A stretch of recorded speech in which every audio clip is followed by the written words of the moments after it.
ازيكم يا شباب عاملين ايه؟ اتمنى كلكم تكونوا كويسين. فيديو النهارده بنتكلم فيه عن الذكاء الاصطناعي وعن مجال تجربه المستخدم وعن هل تتعلم مجال تجربه المستخدم اصلا ولا لا؟ يعني هل هيبقى في خطر عليه في المستقبل على الوظائف ديت ولا هنعمل ايه؟ طبعا هنلاقي كتير جدا ناس طلعت واتكلمت عن ان الذكاء الاصطناعي خطر وممكن تخسر وظيفتك وحاجات كتير جدا، فهنتكلم في النقطه ديت. فقبل ما نبدا الفيديو اتمنى انك تشترك في القناه عشان نوصل ل 100,000 مشترك، وكمان تجيب كوبايه قهوتك علشان نبدا الفيديو. لو انت سهران يعني زي حالاتي كده بالليل ما تجيبش كوبايه قهوه عشان مش هتعرف تنام. فيلا بينا نتكلم عن موضوع الذكاء الاصطناعي. اول حاجه انا هتكلم من تجربتي الشخصيه كايهاب. انا بشتغل في مشاريع في امريكا وفي امريكا اللاتينيه، وبعض الاوقات في مشاريع برضو في الدول العربيه، وكمان انا بشتغل مع فريق يو اكس يو اي ديزاينرز في بعض الشركات عندي. ففي فرق مثلا بيبقى فيها 7 8 اشخاص وهكذا. فانا هتكلم من ضمن التجارب والخبره اللي احنا بنشتغل فيها لمشاريع عملاء حقيقيه، واحنا ازاي بنوظفه للعملاء دول لكن بطرق معينه كديزاينرز واللي هم عايزينه. كمان اول حاجه نتكلم عنها واللي هو استخدامات الذكاء الاصطناعي. هتلاقي كتير جدا حاليا عندنا جنريتيف اي اي زي مثلا شات جي بي تي، وعندنا حاجات تانية كتير جدا زيه زي شات جي بي تي يعني، وعندنا كمان بقى خاص بقى بالايمجز زي مثلا ميد جورني، وعندك مثلا حاليا برضو في ادوات تانية زيها. وشات جي بي تي لو نيجي نتكلم عنه باختصار يعني بشكل لطيف في شغلنا كايهاب، اللي هو انا ممكن استخدمه انه مثلا يولد لي مثلا بعض المحتوى البسيط زي مثلا عناوين الصفحه، او ان انا ادربه على المحتوى بتاع مثلا الشركه اللي انا هعمل لها ريديزاين، واقول له مثلا بص ده المحتوى اللي هو عندهم، انا عايزك تحسنه لي او تختصره شويه، او انك اعمل لي طيب امثله منه وكده واوريها للعميل، وبناء عليها يبدا هو يقول لي اه لا دي عجباني، طب تعالى نعدل فيها وهكذا. 100% شات جي بي تي مش هيطلع لي حاجه يعني العميل هيوافق على طول عليها بسرعه. بصراحه لحد دلوقتي كل تجربتي مع شات جي بي تي 4 تمام، مش النسخه المجانيه لكن كمان النسخه الغير مجانيه في شغلي، وبستخدمه من اول ما نزل تقريبا. هي بيتحسن وكل حاجة، لكن لازم أن يجيب لك كدبة كدبتين أو يحور حوارين كده. حتى لو أنت علمته ممكن أصلا يبقى منقص لك المعلومات ويضيف لك حاجات من عنده. طبعا ده بيحصل أحيانا لو أنت مش كاتب الأمر كويس ومحتاج تكون برومت انجينيرنج، تنين مجنح، يعني لازم تبقى أنت عارف ازاي تتعامل مع الآلة وحاجات كده. فبرضه مش هيطلع لك حتى وانت كنت برومت انجينير جامد قوي من مره واحده، لا ده في ناس بتسهر عشان فعلا تعرف تطلع الحاجه كويس قوي من الشات جي بي تي. برضه شات جي بي تي او اي اداه بتطلع لك يعني محتوى كتابي ممكن تتقفش عادي جدا. زي كمثال مثلا لو انت عملت محتوى بلوج كمثال، وبدات انك والله انا عاجبني قوي شات جي بي تي والفكره بتاعته، فابدا اعمل محتوى كتابي من شات جي بي تي عشان ارفعه عندي على المدونه، ومش هحتاج ولا واحد يكتب لي بلوج بوست ولا اي حاجه، برضه هتتقفش عادي جدا. لانه حاليا في بعض الاي اي ديتكتورز او ادوات بتساعد انه المحركات البحث او اي حتى شخص ممكن ياخد المحتوى بتاعك من عنده كوبي بيست لموقع ويشوف كده المحتوى دوت مكتوب اصلا بالشات جي بي تي او بالذكاء الاصطناعي. في ساعتها اصلا ده مش بس هيضر سمعتك من الناس، لكن كمان برضه هيأذي الرانكينج بتاع المدونة بتاعتك او بتاع الموقع بتاعك، عشان الاس اي او بيكتشف لو انت كنت بتستخدم الذكاء الاصطناعي لكتابة المحتوى او لا. لانه لازم فعليا تكتب محتوى اوريجينال او اصلي انت اللي كاتبه بنفسك. فبرضه الاي اي هنا برضه بيخسر. فدي نقطه برضه لازم نتكلم عنها، اللي هو الذكاء الاصطناعي حتى لو هيكتب لك محتوى غيره لازم تعدل عليه وتكتبه بنفسك وتحسن فيه عشان تبقى حاجه اوريجينال، ويقدر انه يتخطى كمان الاكزامز بتاعت اذا كان دوت اصلا مبني بالاي اي ولا انت اللي عامله بنفسك وموال كبير. فبرضه محتاج مهاره شخصيه. برضه نلاقي عندنا برضه في ادوات زي دايجرام وادوات تانية خاصه بالاي اي جوه فيجما بعيدا عن ميد جورني. يعني الادوات دي كلها هي بتساعدك انك تصمم، لكن مش هتصمم لك كل حاجه، هي بس بتفهم الباترن بتاعك. انت صممت مربع هتصمم لك المربع التاني، بس كمثال يعني مش اكتر.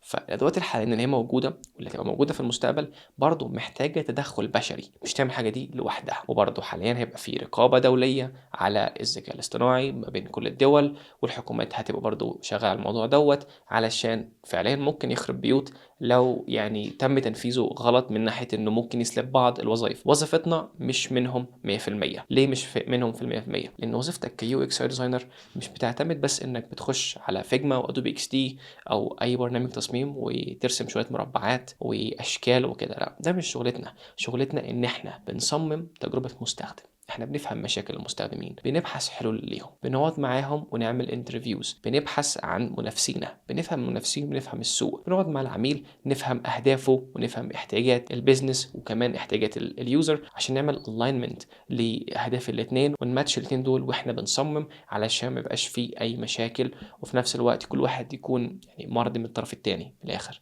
فتدخل بشري كبير جدا، مش بس انك قاعد كده ماسك الكيبورد والماوس وعمال تخبط يمين شمال ولا حاجه، لا انت قاعد بتفكر، دماغك بتفكر، بتبحث، بتجمع داتا، وبعد ما بتجمع الداتا برضو اللي هو بتفصصها، بتطلع بيها بحلول. ومش لوحدك، احيانا بيكون معاك فريق، يعني مش تبقى لوحدك، يبقى عندك يو اكس ريسيرشر، عندك برضو يو اكس رايتر، عندك برضو برودكت مانجر، عندك دنيا كبيره جدا وستيك هولدرز وليله كبيره. فانت مش هتخسر وظيفتك عشان الاي اي، هو هيحسن منها. فلو انت مستني مثلا اللي هو انا خايف الاي اي ياخد الوظيفه مني ولا يا عم انا ما اتعلمش المجال دوت، سيبك من كلام الناس اللي هي بتقول لك الوظيفه بتاعت اليو اكس يو ديزاينر هتتاخد منك عشان الاي اي وحاجه زي كده، او حتى البرمجه. بالعكس، حتى وانت مثلا هتبقى مبرمج او عايز تتعلم مجال تجربه المستخدم، الاتنين دول مهمين جدا للمستقبل بشكل مش طبيعي اصلا. البرمجه محتاجينها عشان الاي اي ونعرف نحسن منه، وكمان مصمم تجربه المستخدم محتاجينه عشان نعرف ازاي نوصل المنتجات المبنيه بالذكاء الاصطناعي، او حتى ازاي نوصل الذكاء الاصطناعي نفسه للمستخدمين. طب ما انت وانت بتستخدم الذكاء الاصطناعي انت مستخدم للمنتج دوت، الذكاء الاصطناعي هو منتج. فبرضه ازاي نوصل لك المنتج دوت باحسن تجربه مستخدم، تكون زي شات جي بي تي كده سهل جدا تستخدمه وتتعلمه، وتكتب زي مثلا متصفح جوجل السيرج قدامك وتبحث. دي كلها تجربه مستخدم، ازاي تقدم منتج للمستخدمين بطريقه سهله جدا يتعلموها مهما كان كبر سنهم او مش عارفين قوي في التكنولوجي، وفي نفس الوقت ما يكونش صعب عليهم او في تحديات محتاجين يرجعوا للشركه او يشوفوا فيديوهات على اليوتيوب وهكذا. فبرضه من ناحيه ميدجورني او اي اداه تانية، انا والفرق اللي اشتغلت معاها واللي لسه بشتغل معاها احنا بنستخدم ميدجورني، وبعض الاوقات ان هي تطلع لنا بعض الديزاينز اللي هي الاوليه اللي احنا ممكن عجباني، مثلا مش عايز اخش على دريبل مثلا، بس في الاخر انا هخش على دريبل عشان احيانا ممكن اصلا الاقي حاجات هناك مش هعرف اعملها اصلا بميدجورني، لان محتاجه تعمق جدا في الكلام اللي انا محتاج اوضحه له، انا محتاجه تبقى عامله ازاي، مع ان انا بحس محتاج كونتاكت فورم. فانا بقى مش عايز اقول له بقى يعملها لي ازاي، ما لو انا عارف ازاي عايزك تعملها لي ما كنت انا عملتها بنفسي، انا بس عايز امثله. فاحيانا ممكن استخدم دريبل ولا استخدم بيهانس وهكذا. فاحيانا مش بقى ميك سنس قوي انك تستخدم ميد جورني اصلا. فشات جي بي تي، ميد جورني، اي ذكاء اصطناعي تاني حتى موجود كبلجنز جوه فيجما، ادوبي اكس دي، او اد انت بتستخدمها زي فريمر، ويب فلو في المستقبل.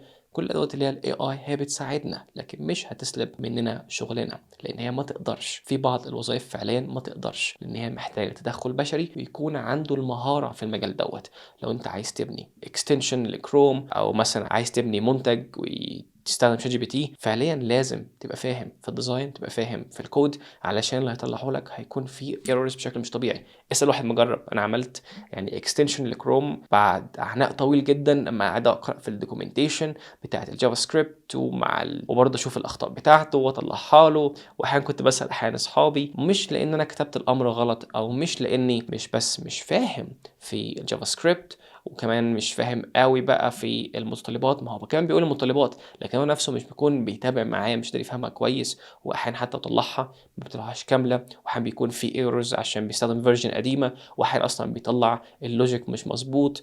ودنيا كبيره لسه كتير قوي صدقوني على موضوع ان شات جي بي تي يقدر انه ياخد مثلا جزء كبير جدا من حياه المبرمج او من وظيفه المبرمج. صعب قوي علينا نقدر حاجه زي كده. ممكن في الحاجات الريبيتيف قوي كتاسكات ممكن عادي جدا.